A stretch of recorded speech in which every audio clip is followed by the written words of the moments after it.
Chapter 3. Gallant did not acknowledge his brother, his mind too perplexed to relive the experience through explanation. He instead kept his sights on the den.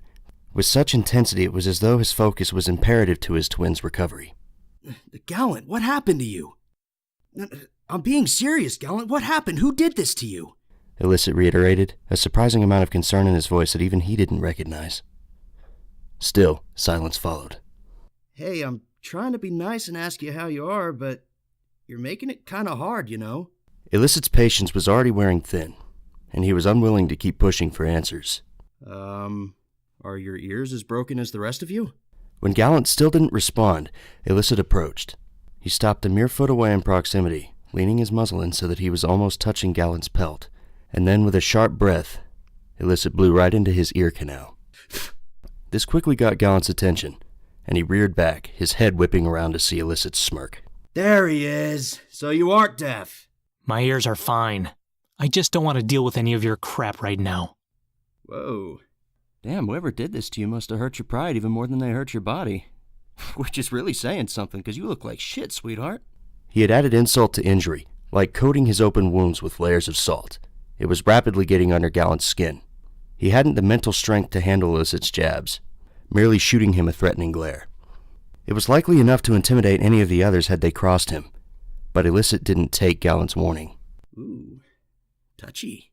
There you go again, not taking anything seriously. Since you weren't around to know what happened, maybe you should keep your damn mouth shut.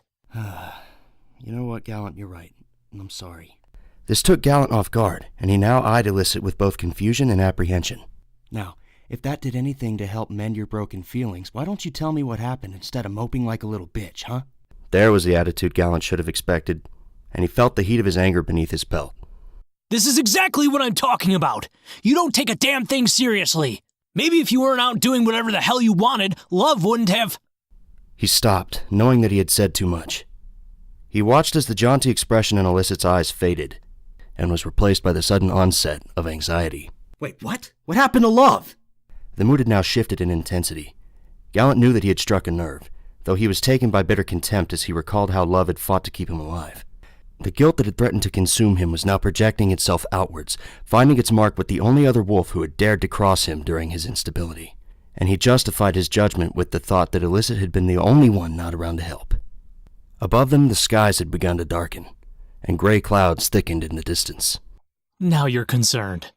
Gallant responded dryly, and he noted Illicit's rising anger.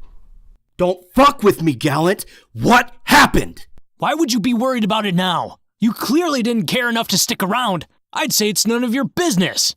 Illicit took a hard step forward, the fur around his haunches now standing erect. If I have to break your legs to get answers, I will! Gallant scoffed mockingly, refusing to bend to Illicit's threats. And it was then, in his misguided decision to keep Illicit from the truth, that he would underestimate the depth of Illicit's sincerity. Gallant turned his back toward him, and with a flick of his tail had completely dismissed his brother's presence. This was a grave mistake on his part, however, as a sharp snarl escaped Illicit's muzzle. He pushed off on all fours, making contact with Gallant's hind side. This had taken him off guard, and Gallant had completely lost his footing, finding his injured body forced against the jagged surface of a large rock. A groan escaped his lips at the impact. I'm not playing around, Gallant! Illicit pressed his paws down upon Gallant's throat, watching as he struggled to breathe beneath the weight. The glaze in his eyes was proof of his claim, and Gallant could only growl beneath hard breaths. Where is she? It was unfortunate that Halaki had chosen this moment to emerge from the den, the commotion enough to lure her out. What's going on out here? She needs peace and quiet to heal. At these words, Illicit's attention was immediately drawn towards her, his stare unsettling as he had begun to put the pieces of the agonizing puzzle together. Are you telling me that she's in there? Halaki was left in a stunned silence, aware only of the tension that was now so thick that it threatened to smother her. Illicit was only conscious of the weight he had been placing on Gallant's throat when he heard the gasps beneath him. In one swift motion he had pushed Gallant aside, him landing with a hard thud, before he broke out into a fit of coughing. Illicit approached Halaki with slow, heavy steps, and so intimidating had it been that she took a step backwards. Halaki, is love the one that's in there? His tone quaked beneath the rise of his might, and Halaki had to take a moment to collect herself. Yes, I thought you knew. She could see the alarm in his eyes as they widened, and he tried to move past her to get inside. Hallecky was quick to respond, however, and blocked his path. She planted herself firmly in front of him, something that he was clearly not anticipating.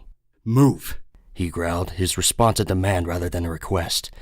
The roar of thunder followed, yielding its ferocity to the white wolf who was now overcome with emotion. Illicit? Hallecky spoke in calm, even tones, trying to reason with him. She's resting now. I won't say it again. Loki. Gallant managed to mutter, his voice gruff from coughing. He got to his feet, steadying himself. You need to let her recover. There was a growl that left his muzzle now. Something monstrous and unrecognizable. But Hallecky would not yield to him, firm on her stance. Even if he had overpowered her, she could not be persuaded. And when Illicit knew that she was the only thing stopping him from getting to love, he saw her, not as a member of the pack, but an obstacle in his way. He effortlessly pushed past her, knocking her off her feet despite her best effort. At seeing this, Gallant found himself abruptly at her side, his body moving of its own accord. Loki, are you all right? He brought his muzzle to her side, pushing her up onto her feet. Yeah, I'm all right. Gallant, what exactly is going on? Not now. Gallant replied, approaching the mouth of the den with Hallecky close at his heels. Once inside, he could see his sister sprawled out on the ground in an unconscious state. He had to look away momentarily, a wave of guilt once again crashing over him. Illicit's head was dipped over hers, nudging her lightly with the tip of his nose, only to watch as her head fell limply back into place. Who did this?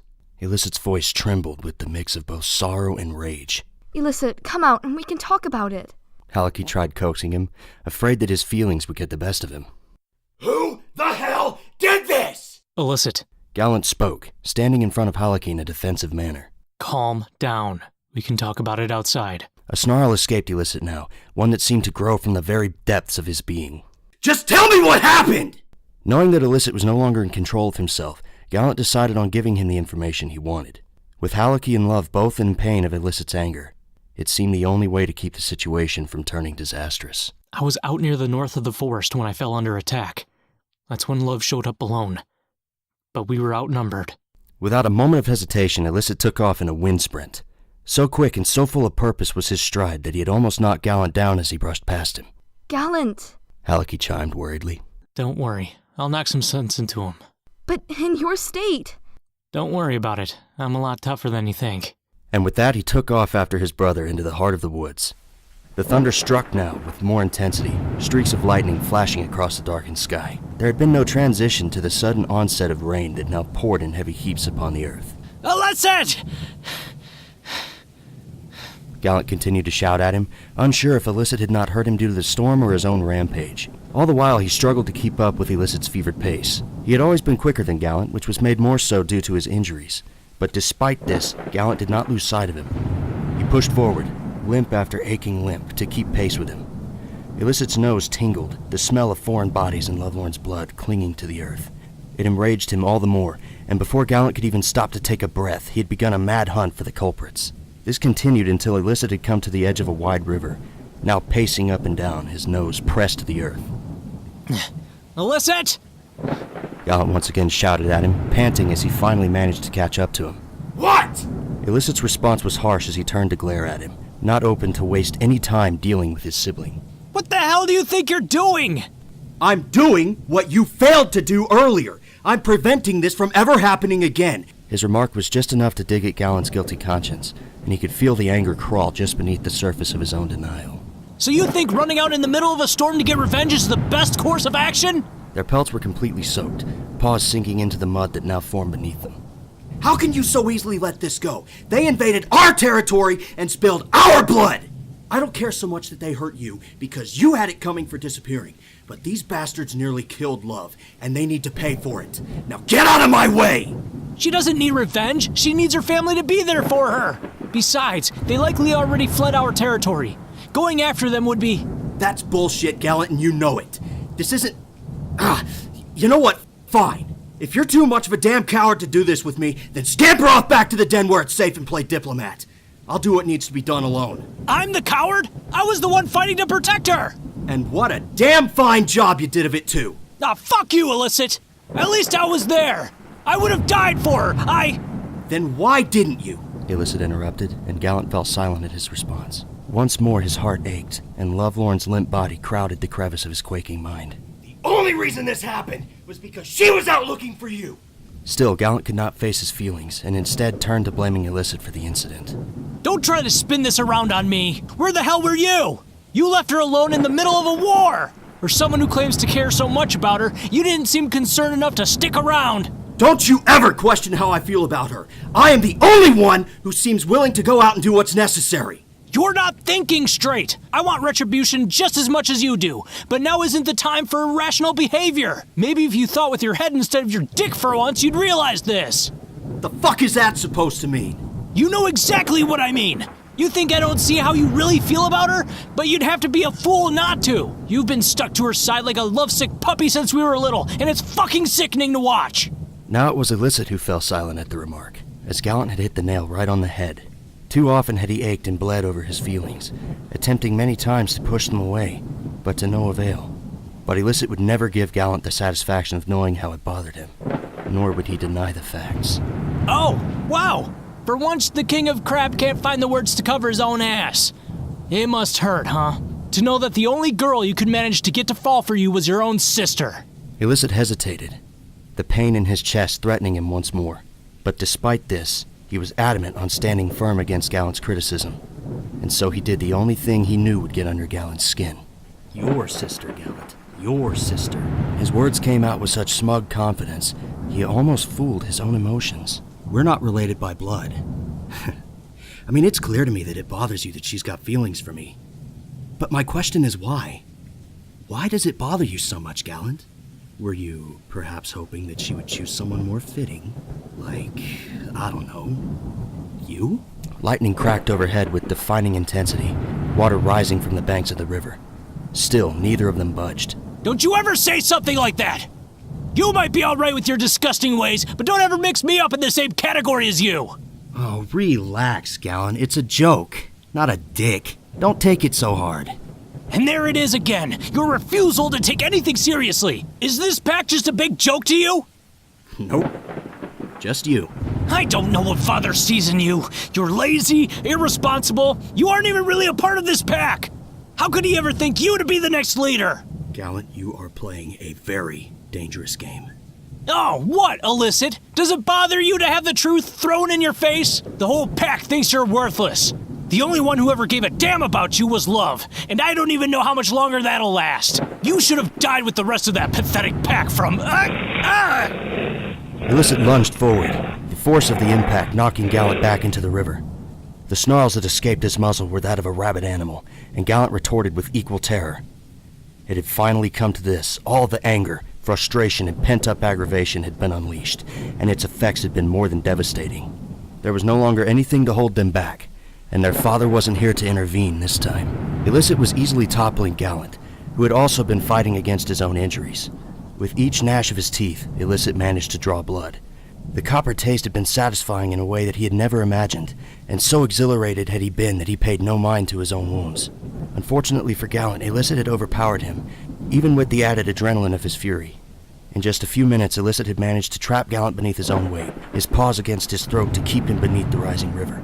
This went on for what felt like an eternity, as Illicit completely lost himself in his own rage. It was not until he began to feel Gallant's breathing slow that he managed to control himself. He removed his paws and watched as Gallant threw his head above the water in a fit of coughing, gasping for breath. Water spurted from his mouth as he struggled to rise to his paws. Sharp, heavy breaths left Illicit's muzzle as he turned to leave, struggling to get his mind back in control. His heart thumped, his ears pounded, and he felt the blood rush through his pulsing veins. He had barely managed to get a few feet before a sudden crack boomed from behind. He had turned just in time to see the rush of water that escaped from a nearby dam, violently carrying with it a felled oak. And it was clear, in a matter of moments, that Gallant had been in the way of its course. Gallant! Gallant, move! He yelled over the storm, anger quickly turning into panic. Though when Gallant did not respond to his warning, he lunged forward, not even a hint of hesitation in his actions. Ah, you stubborn fuck! His front paws met with Gallant's side, forcing him out of the way, and taking the blunt end of the log with full force. It had swallowed Illicit whole, carrying him down the river without mercy.